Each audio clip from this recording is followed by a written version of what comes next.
Hello aspirants, welcome to daily UPSC Current Affairs revision series by Insights IAS. In today's session, we'll cover India's first eVTOL aircraft, the e200X, the National Award-winning film Angen, the right to protest in India, the freedom fighter Batukeshwar Dutt, and the Prevention of Insults to National Honour Amendment Bill 2026. And in mapping, we'll explore the Belwa Minapur link channel. So, without any further delay, let's get started. Let's begin with something that genuinely feels like the future arriving early, India's first eVTOL aircraft, the e200X. Here's the context. A Chennai-headquartered deep tech startup called the ePlane company, which was incubated at IIT Madras, unveiled the e200X, also called PT-01, India's first full-scale prototype of an electric vertical takeoff and landing aircraft. Now, before we go into the technical details, let's just understand this in plain words. Imagine a vehicle that takes off straight up like a helicopter, but then flies forward like a normal airplane, and does all of this using electricity instead of fuel. That's essentially what an eVTOL is. So, what exactly is this aircraft? An electric vertical takeoff and landing aircraft, often called an electric air taxi, is a zero-emission, battery-powered aircraft that lifts off and lands vertically like a helicopter before transitioning to forward-winged flight like a conventional airplane. The e200X platform was engineered, designed, and assembled entirely in-house by the ePlane company, which is genuinely impressive for an Indian startup. Now, let's understand how it actually works, step by step, because this mechanism is genuinely clever.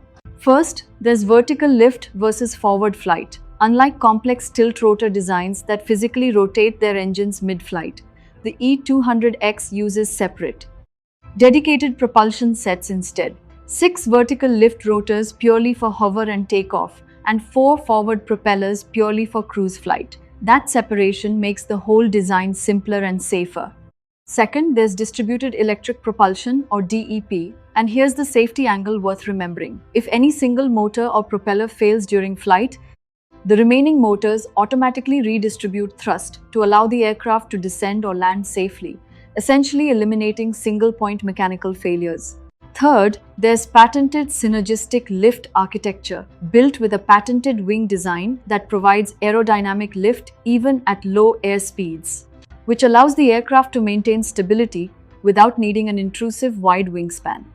And fourth, there's advanced edge compute and sensor fusion. Driven by an 800V high-voltage EV powertrain, the aircraft runs on the NVIDIA IGX Thor platform, fusing real-time data from cameras, LiDAR, and radar to give the pilot a full 360-degree view, even through congested urban environments. That's genuinely cutting-edge tech packed into an Indian-made aircraft. Now, coming to the key features of the e200X. It has an ultra-compact global footprint, measuring just 8 meters by 11 meters. And this footprint is exactly what allows it to operate directly from existing helipads or standard hospital rooftops, without requiring purpose-built vertiports. It uses a carbon fiber composite structure, constructed out of lightweight carbon fiber composites, with a maximum gross vehicle weight of 2.2 tons. On payload and operating range, this is genuinely worth noting for prelims. It's engineered to carry one pilot plus a 200 kilograms payload, which fits up to 2 passengers or a trauma patient with a paramedic, with a range of 110 kilometers on a single charge. That trauma patient detail hints strongly at its intended emergency use case. And there's digital twin validation too. The aircraft was developed and tested virtually using NVIDIA Omniverse before physical assembly even began, backed by over 10,000 kilometers of flight testing on subscale demonstrators. Now, on its key applications, this is where the real-world impact becomes clear. It enables rapid transport of critical patients, medical teams, and equipment, while bypassing urban traffic entirely, something genuinely valuable in India's congested cities. And it supports fast airport transfers and urban logistics along fixed routes, reducing travel time significantly. So, to quickly recap for your exam, the e200X is India's first full-scale eVTOL prototype built by the ePlane company, incubated at IIT Madras. Remember, its 6 vertical lift rotors and 4 forward propellers, its 200 kilograms payload with a 110 kilometers range, and its use of NVIDIA IGX Thor for sensor fusion and NVIDIA Omniverse for digital twin testing. Now, let's move to something genuinely heartwarming from the world of Indian cinema, the National Award-winning film Angen. Here's the context. For the first time in Indian cinema history, a Santhali language film titled Angen, meaning invisible, has won a National Film Award. This was announced at the 72nd National Film Awards, where director Ravi Raj Murmu received the prestigious honor for Best Debut Film of a Director in the non-feature category. Now, just take a moment to appreciate that a Santhali language film, one of India's tribal languages, winning national recognition for the very first time. So what exactly is this film? Angen is a short film, running just 12 minutes and 10 seconds, inspired by a mystical indigenous folk tale passed down through generations. And here's the historic part again. It marks a milestone as the first Santhali film ever to win a National Film Award, bringing Jharkhand's rich tribal culture and storytelling onto the national stage.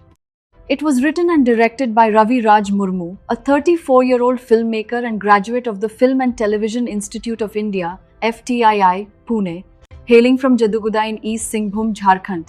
Now, let's understand its core theme and plot, because it's genuinely beautiful storytelling. On the folklore narrative, the plot centers on an innocent shepherd boy, whose flute playing attracts a celestial deity, one of the 7 sisters or goddesses.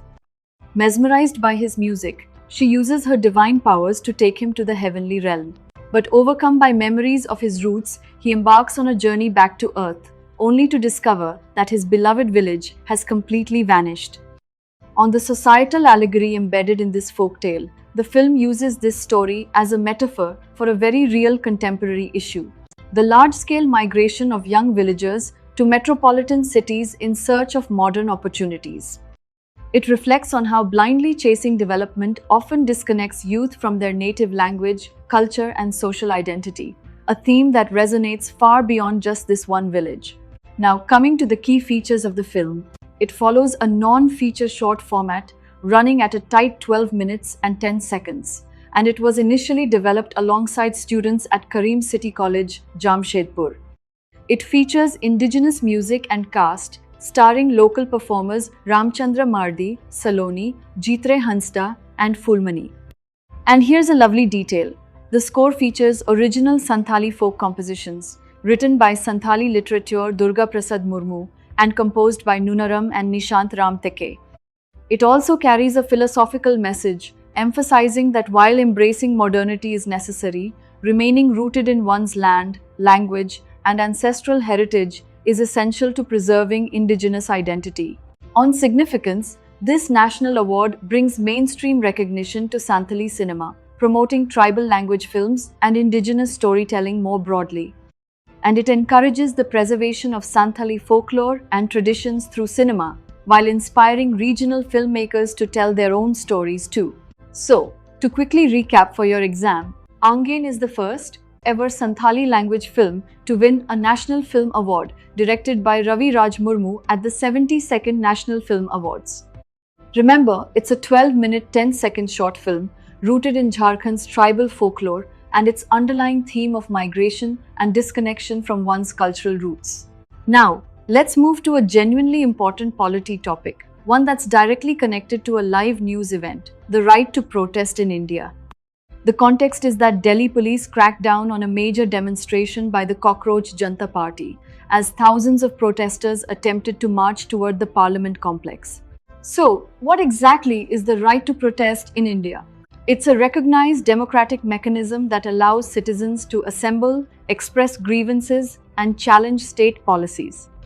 Now, here's an important nuance, and this is exactly the kind of thing UPSC likes to test. It is not an absolute right, but rather a constitutional freedom balanced against public order, safety, and the rights of the broader public. Don't confuse recognized with unrestricted. That distinction matters a lot. Let's understand its origin and historical context. The tradition of popular non-violent marches or satyagraha served as a primary strategy during India's struggle for independence. And post-independence, the framers of our constitution embedded this right within the democratic framework itself to ensure that citizens retained a peaceful means to express dissent outside of just periodic elections. Now, let's go through the constitutional provisions carefully because this is genuinely foundational. Article 19, Clause 1, Subclause A guarantees the fundamental freedom of speech and expression. Article 19, Clause 1, Subclause B guarantees the fundamental right to assemble peaceably and without arms. Notice that phrase, without arms. It's built right into the right itself. And Article 19, Clause 2 and Article 19, Clause 3, the reasonable restrictions clauses, authorize the government to impose legal limits on protests.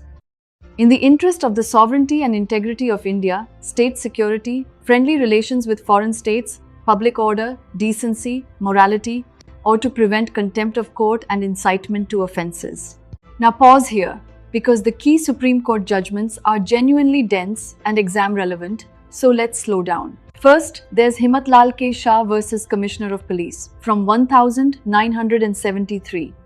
The court ruled that freedom of assembly is essential to democracy, and it drew a clear constitutional line between reasonable state regulation, like managing traffic, and arbitrary exclusion, meaning outright bans. Second, there's Mazdoor Kisan Shakti Sangathan versus Union of India from 2018. Addressing repeated prohibitions around Parliament House, the Supreme Court mandated balanced guidelines. It established designated protest sites, set buffer zones around high-security buildings like Parliament and the Supreme Court, and banned weapons or lathis at demonstration sites. Third, and this one you'll definitely recognize, there's Amit Sahni versus Commissioner of Police from 2020, better known as the Shaheen Bagh case. The Supreme Court ruled that protests cannot occupy public roads indefinitely or cause major inconvenience to the general public, and that demonstrations must be restricted solely to designated areas. Now, coming to the key legal and operational features around protests in practice. There's mandatory police permission. Organizers must obtain prior administrative and police clearance to hold demonstrations, allowing authorities to manage crowd size, traffic flow, and security. There are designated demonstration sites to protect public mobility. Local administrations restrict high-density protests to designated grounds, such as Jantar Mantar and Ramlila Maidan in New Delhi, or Azad Maidan in Mumbai. And there are prohibitory orders. Local authorities use statutory tools, such as Section 163 of the Bharatiya Nagarik Suraksha Sanhita, or BNSS, to restrict unauthorized assemblies when there's an immediate threat to public order. So, to quickly recap for your exam, the right to protest flows from Article 19, Clause 1, Subclause A and Clause 1, Subclause B, but it's subject to reasonable restrictions under Article 19, Clause 2 and Article 19, Clause 3. Remember the three landmark cases: Himmatlal Shah in 1973 on freedom of assembly, Mazdoor Kisan Shakti Sangathan in 2018 on designated protest sites, and the Shaheen Bagh case, Amit Sahni, in 2020, which ruled against indefinite occupation of public roads. Now, let's move to a genuinely moving history topic, remembering a freedom fighter whose courage deserves to be widely known, Batukeshwar Dutt. Here's the context. The Union Home Minister paid national tributes to this iconic Indian revolutionary freedom fighter on his death anniversary. So, who exactly was Batukeshwar Dutt? Also known as B.K. Dutt, Battu or Mohan, he was a prominent Indian socialist revolutionary. He's best known for executing the symbolic Central Legislative Assembly bombing in New Delhi alongside Bhagat Singh in 1929 to, in his own famous words, make the deaf hear against oppressive colonial legislation. Now, let's understand his early days and radicalization. He was born on the 18th of November 1910 in Owari village, Purba Bardhaman district, West Bengal. He spent much of his youth and completed his schooling at PPN High School in Kanpur, Uttar Pradesh. And here's a pivotal moment. In 1924, Dutt met Bhagat Singh in Kanpur.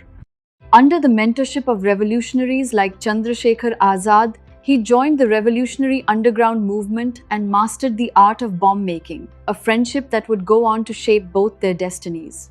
Now, let's go through his key contributions to the freedom movement, and this is genuinely the heart of his story. First, there's the Central Assembly bombing on the 8th of April 1929.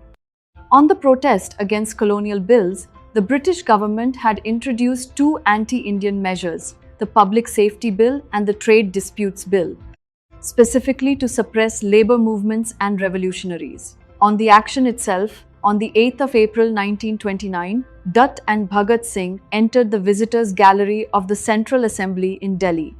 They threw two low-intensity, non-lethal bombs onto vacant areas of the floor, deliberately avoiding harming anyone, scattered anti-imperialist leaflets, and raised the historic slogan, "Inqilab Jindabad, long live the revolution." And on the voluntary arrest, refusing to flee, they courted arrest, using the British courtrooms themselves as a public platform to spread their revolutionary message across India. A genuinely brave and calculated act of protest. Now, here's a chapter of his life that often gets overlooked, but is genuinely significant: the historic hunger strike for political prisoners. Following their arrest and sentence of life imprisonment, Dutt and Bhagat Singh launched an unprecedented hunger strike in jail. They protested against the abusive treatment of Indian prisoners compared to European inmates, and ultimately, this forced the British administration to grant fundamental rights and improve standards for political prisoners. That's a genuinely important, if lesser-known, legacy. On his sentence and cellular jail hardships, sentenced to transportation for life, known as Kalapani, in 1929, Dutt was deported to the cellular jail in the Andaman Islands.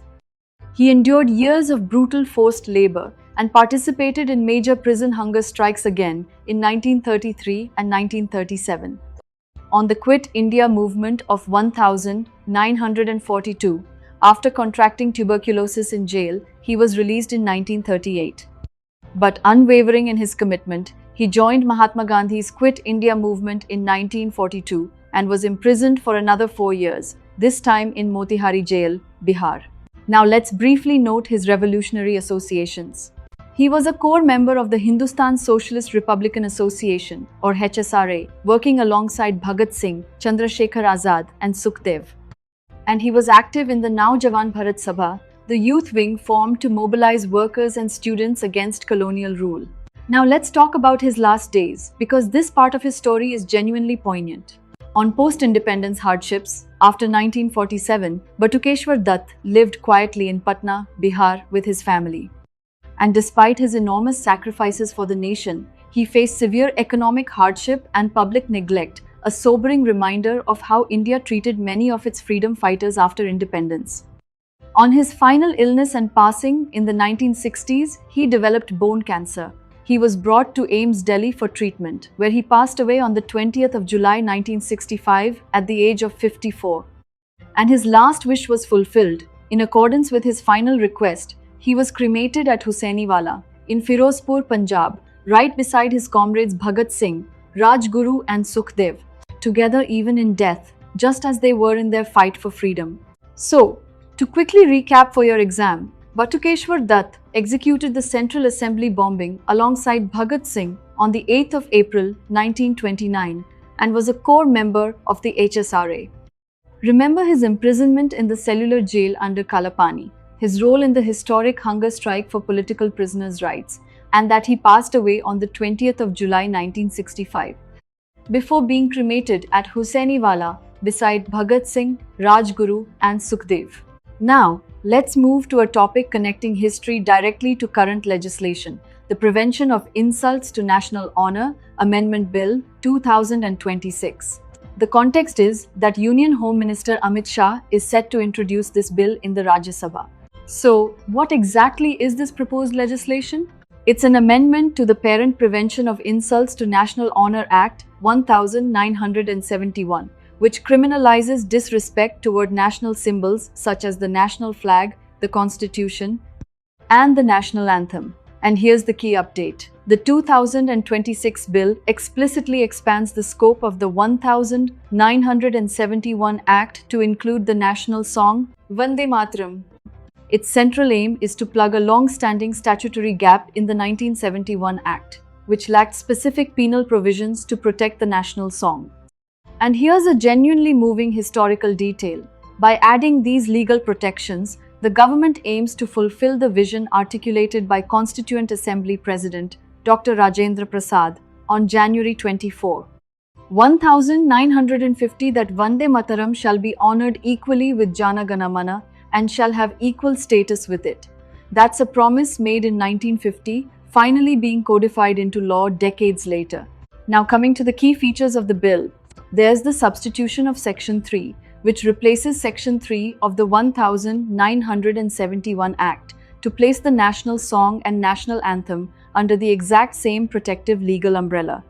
There's criminalization of interference, explicitly making it a criminal offense for anyone who intentionally either prevents the singing of the national anthem or the national song, or causes disturbance to any assembly or gathering engaged in such singing. On penalties, the bill establishes strict criminal sanctions for violators, including imprisonment for a term extending up to 3 years, a monetary fine, or both. And there's a lovely historical reference built into the bill itself. It explicitly cites Bankim Chandra Chatterjee's 1875 composition, later published in Anandamath in 1882, and its historical role in inspiring generations during India's freedom struggle. On significance, this bill grants Vande Mataram explicit legal protection, placing it on par with the national anthem under the Prevention of Insults to National Honor Act. And it rekindles a genuine debate over balancing national honor with Article 19 freedoms, as critics question whether legal compulsion undermines voluntary patriotism, a debate worth understanding both sides of. So, to quickly recap for your exam, the Prevention of Insults to National Honor Amendment Bill 2026 amends the 1971 Act to bring Vande Mataram under the same legal protection as the national anthem. Remember its penalty of up to 3 years imprisonment, a fine, or both. And its historical roots tracing back to Bankim Chandra Chatterjee's 1875 composition and Dr. Rajendra Prasad's 1950 assurance. Finally, let's turn to today's mapping topic. And this one's a genuinely impressive piece of water infrastructure from Bihar, the Belwa Minapur link channel. The context is that the Bihar Chief Minister inaugurated the 68.80 kilometers Belwa Minapur link channel, also called Belwadhar, in Shiohar, constructed at a cost of rupees 130.88 crore. So, what exactly is this channel? The Belwa Minapur link channel is an artificial high-capacity water diversion canal. And here's why it matters so much. It functions as the foundational phase of the broader Bagmati Budhi Gandak River interlinking project and the Bagmati flood management project, creating a regulated hydraulic bridge between two major river basins in Bihar. On location, its starting point is Belwa Ghat in the Pipra block of Shiohar district, and its terminal point is Minapur in Muzaffarpur district. Its impact footprint connects through multiple blocks across 4 North Bihar districts: Shiohar, Muzaffarpur, East Champaran, and Samastipur. Its aim is genuinely straightforward but important. The canal captures and diverts surplus floodwaters from the unpredictable Bagmati River into the higher capacity bed of the Budhi Gandak River, essentially redirecting excess water where it can do less damage. Now, coming to the key features of this link channel. There's controlled high-volume water transfer. It's built to divert up to 50,000 cusecs of surplus floodwater during peak monsoon swells, preventing catastrophic embankment breaches. There's massive irrigation expansion, adding 135,000 hectares of reliable irrigation capacity, supporting farming even during dry spells. There's groundwater and ecological recharge. It recharges regional aquifers across 4 districts and provides consistent water supply to local fish farms and aquaculture businesses. And there's sub-national multi-district coverage, directly irrigating and protecting 4 blocks in Shiohar, namely Piprahi, Dumri Katsari, Tariani, and Shiohar itself. 9 blocks in Muzaffarpur, including Minapur and Gaighat among others, alongside districts in East Champaran and Samastipur. On significance, this channel diverts excess Bagmati River floodwaters into the Budhi Gandak, reducing floods and soil erosion in vulnerable districts such as Shiohar, East Champaran, and Muzaffarpur. And as Bihar's first completed river linking project, it serves as a genuine model for future projects like the Kosi Mechi link. strengthening both climate resilience and agricultural stability across the region. So, to quickly recap for your exam, the Belwa Minapur Link Channel is a 68.80 km canal connecting the Bagmati and Budhi Gandak rivers, and it's Bihar's first completed river linking project. Remember, it diverts up to 50,000 cusecs of floodwater, adds 1,35,000 hectares of irrigation capacity, and cost rupees 130.88 crore to construct. And that brings us to the end of today's session. In today's session, we covered India's first eVTOL aircraft, the e200X, from GS Paper 3, Science and Technology, the National Award-winning film Angen from Miscellaneous.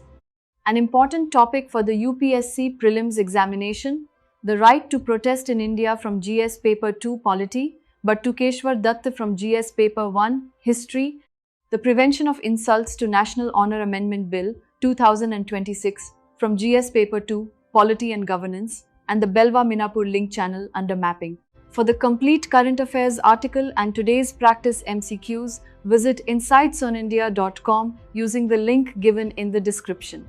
Also, subscribe to the Insights IAS YouTube channel and join our official Telegram group for regular UPSC-related updates and learning resources. Thank you for joining us today, and we will see you again in the next session.